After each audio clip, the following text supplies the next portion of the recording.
Hello, नमस्ते. सर्व ताई-दादांना श्री स्वामी समर्थ. मी रुपाली आजच्या mini ब्लॉगमध्ये सर्वांचं स्वागत करते. तर गणपती बाप्पा आज बाप्पांना निरोप द्यायचा आहे आपल्याला. तर आज विसर्जन आहे. तर खरंच खूप सकाळपासून उदास वाटत आहे. पण करायचं काय? बाप्पांना दरवर्षीप्रमाणे हा निरोप द्यावाच लागणार आहे आपल्याला. आणि तुमच्या इथं पण आज विसर्जन आहे का नाही? मला सगळ्यांनी सांगा बरं का.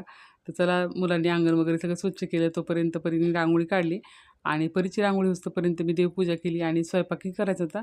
परीच्या पप्पांना मला डबा द्यायचा होता. त्यामुळे पटापट देवपूजेतलं सगळं आवरून घेतलं आणि आज बाप्पांचा शेवटचा दिवस होता. त्यामुळे हार वगैरे आम्ही सगळं बनवला आणि आज झेंडूच्या फुलांचा हार बनवला बरं का. आज जास्वंदीची फुलं काही मिळालीच नाही जास्त.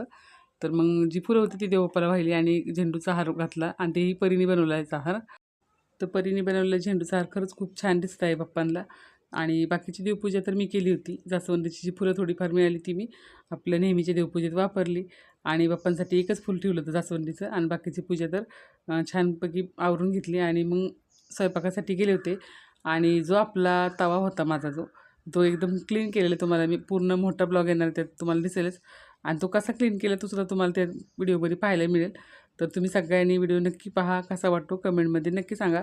तर चला, मी तुम्हाला आता स्वयंपाक करताना माझा तवा दिसणार आहे तुम्हाला. तो तवा किती छान असा पांढरा शुभ्र घासलेला आहे मी आणि तो कसा घासला तो सुद्धा तुम्हाला दिसणार आहे, म्हणजे ब्लॉगमध्ये सांगणार आहे.